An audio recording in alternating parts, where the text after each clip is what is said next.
TB હરેગા દેશ જીતેગા ઝુંબેશ અંતર્ગત 100 દિવસીય ટીબી કેમ્પનો મોતીબાગ ટાઉન હોલ ખાતેથી પ્રારંભ કરાયો હતો, જેમાં જિલ્લાના દરેક દર્દી સુધી સ્કેનિંગ માટે પહોંચી શકાય તે માટે મેડિકલ વાનનો પ્રારંભ કરાયો હતો. દેશના કુલ 347 ટીબીગ્રસ્ત જિલ્લાઓમાં ભાવનગરનો પણ સમાવેશ કરાયો.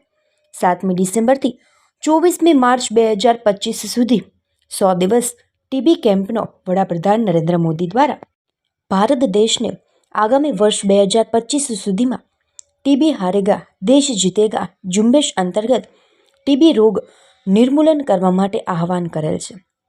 આપણા જિલ્લામાં જન સમુદાયમાં જાગૃતિના અભાવે ટીબીનું મોડું નિદાન થાય છે અને તેના પરિણામે મરણનું પ્રમાણ બીજા જિલ્લા કરતાં વધારે છે.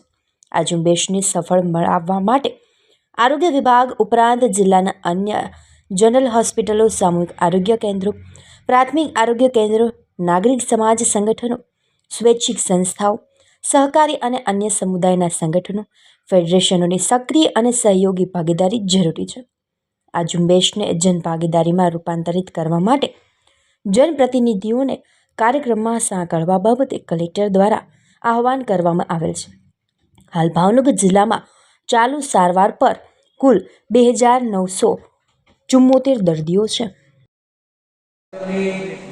એક 100 દિવસની સઘન ટીબી નિર્મૂલ ઝુંબેશ માટે ભેગા થયા છીએ, જે માત્ર ભાવનગર શહેર માટે જ નહીં, સમગ્ર ગુજરાત રાજ્ય માટે એક મહત્વપૂર્ણ ઝુંબેશ છે. આ અભિયાનનો હેતુ ભારતમાંથી ટીબી રોગને સંપૂર્ણ દૂર કરવાનો છે. આજે હું ટીબી જેવી ગંભીર રોગચાળાની બાબત પર સૌનું ધ્યાન દોરવા માંગુ છું. ટીબી એ દેશ માટે એક મોટો આરોગ્ય વિષયક પડકાર છે.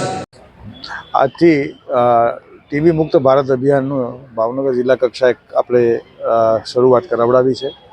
આજરોજ ભાવનગર મોતીબાગ ટાઉન હોલ ખાતે માનનીય મેયરશ્રી, જિલ્લા પંચાયતના પ્રમુખશ્રી, જિલ્લા પંચાયતની કારોબારી સમિતિના અધ્યક્ષશ્રી, ઉપપ્રમુખશ્રી, મહાનગરપાલિકાની સ્ટેન્ડિંગ કમિટીના ચેરમેનશ્રી અને અન્ય મહાનુભાવોની ઉપસ્થિતિમાં આપણે કાર્યક્રમ કર્યો છે.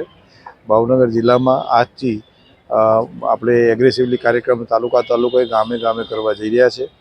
60 વર્ષથી મોટી ઉંમરના જે નાગરિકો છે તમામનું ટીબી સ્ક્રીનિંગ કરવામાં આવશે. જરૂર જડ ત્યાં આગળ એક્સરે પણ કરવામાં આવશે. જુદી જુદી સંસ્થાઓ તરફથી આમાં અમને સહયોગ આપવામાં આવેલો છે. ઇન્ડિયન મેડિકલ એસોસિએશન, જે ભાવનગરના ચેરમેનશ્રી પણ અત્રે ઉપસ્થિત છે, એમના તરફથી એમના જે સહભાગી ડૉક્ટર્સ છે એમના મારફત પણ આના માટે સ્ક્રીનિંગની અંદર અમને સહયોગ આપવા માટેની અમને સમર્થન જાહેર કરવામાં આવેલું છે. પીડીલાઇટ ફાઉન્ડેશન તરફથી બસ માઉન્ટેડ, એટલે એમ્બ્યુલન્સ હોય છે એવી રીતના એક્સરે મશીન પોર્ટેબલ, એની પણ અમને લોકોને મદદ આપવાના છે, જેને કારણે અમે લોકો જે વિસ્તારોમાં એક્સરેની સુવિધાઓ સુલભ રીતે ઉપલબ્ધ નથી એ અંતરિયાળ વિસ્તારોમાં પણ આપણે એક્સરે સ્ક્રીનિંગ કરી શકીશું. આશરે 3000 જેવા દર્દીઓ છે આપણે ત્યાં, અને એમની સારવાર ચાલી રહી છે. એમના તરફથી એન્ટીકોક્સ ટ્રીટમેન્ટ, એનું ફોલોઅપ, અને એમને અત્યારે આપે પણ જોયું હશે કે આપણે નિક્ષય મિત્રો નામના આપણા મિત્રો છે કે જે લોકો એમને પોષણક્ષમ આહારની કીટ પણ આપે છે. આ દર્દીઓને દર મહિને આવી કીટ આપવામાં આવે છે, જેથી કરીને એને પોષક આહાર મળે અને એમની રિકવરી ઝડપી રહે.